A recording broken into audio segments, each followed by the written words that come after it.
Welcome to The Explainer. Today we're tackling a huge debate that happens in pretty much every teaching hospital out there. We're talking about that blurry, often frustrating line between what feels like tedious scut work and what's actually essential, nuts and bolts education. This quote from a fourth-year surgical resident, it just gets right to the heart of it, doesn't it? You can feel the frustration. This is someone deep in their training, and they feel like they're being held back. But here's the question. Is this just a complaint about doing chores? Or does it actually point to a massive misunderstanding of how we learn to do complicated jobs? All right, let's really get into this. Because what this all boils down to is a tale of two very different perspectives. It's a fundamental conflict between the people learning medicine and the people who are supposed to be teaching it.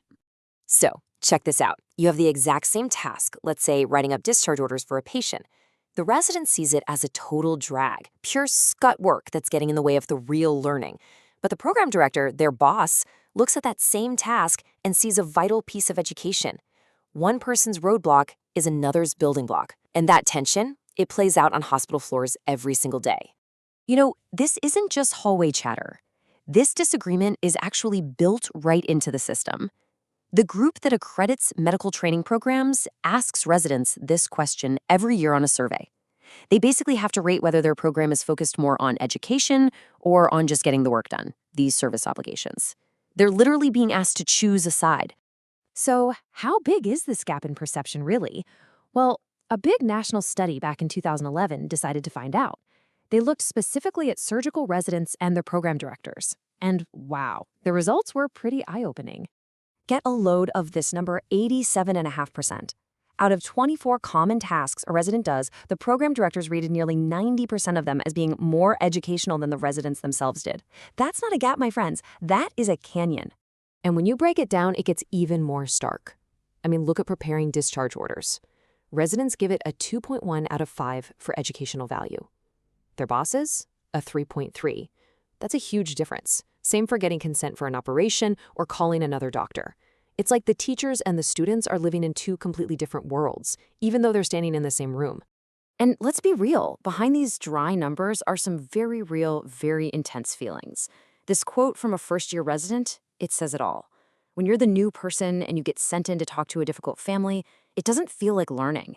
It feels like you're being eaten alive. And when a task feels like that, there's just no way you're going to see it as a valuable lesson. And this gets to a really critical point. The residents in the study said it wasn't always about the task itself. What really mattered was the context. You know, the same exact job could feel like great education one day and pure drudgery the next. What made the difference? Well, it depended on who was teaching, if the case was actually complex and interesting, and maybe most importantly, whether they'd already done it 100 times before. So what is going on here? Why does this huge perception gap even exist?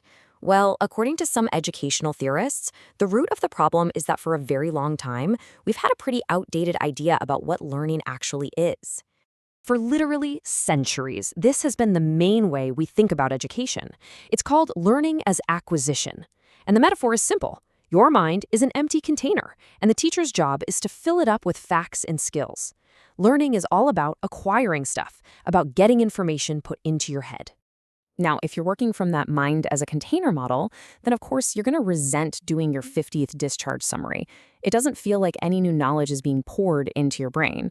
So it's not just boring, it feels like a total waste of time that you could be using to, actually learn something new. It feels like scut. But what if that whole idea is just incomplete? What if the brain as a bucket metaphor has been leading us down the wrong path? There's a much more modern way of looking at this that completely changes the game, especially for learning a profession like medicine. And here it is. It's called learning as participation. With this model, the goal isn't just to acquire a bunch of facts. The real goal is to become a member of the group, a part of the professional tribe. It's about learning how to be a doctor, not just knowing the things a doctor knows. It's a huge shift. This brings us to this really cool idea called a community of practice. Think about it. A surgical team, an ER unit. These are more than just workplaces. They're communities. They have their own shared language, their own culture, their own inside jokes and routines. And learning, in this view, is the journey of finding your place inside that community. So here's the big takeaway from that idea. If learning is really about participation, then learning isn't something separate from the work. The learning is the work. Those everyday routines, the phone calls, the paperwork, that's not a distraction from learning. That's where the learning is actually happening. Okay, so let's take this new way of thinking, this learning as participation lens, and go back to all those tasks that residents hated doing.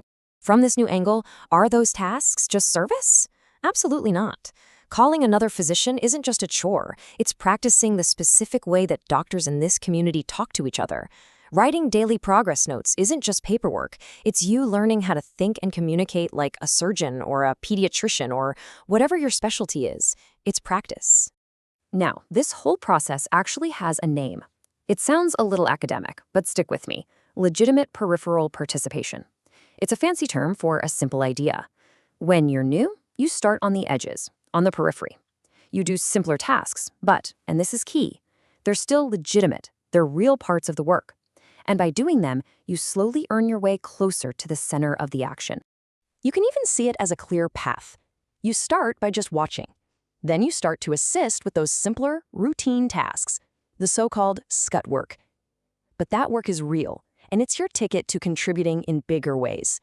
You keep doing that, and pretty soon you're handling major responsibilities.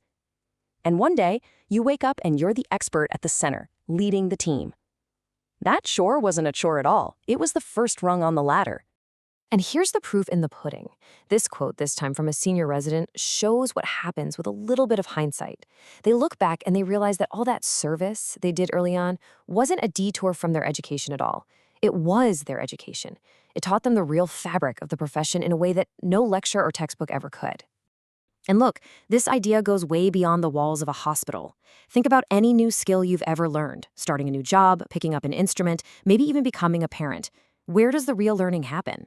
Is it in the instruction manual, or is it in the messy, frustrating, everyday process of just doing it? It makes you wonder, doesn't it? How much valuable learning do we miss out on just because we've mislabeled it as work?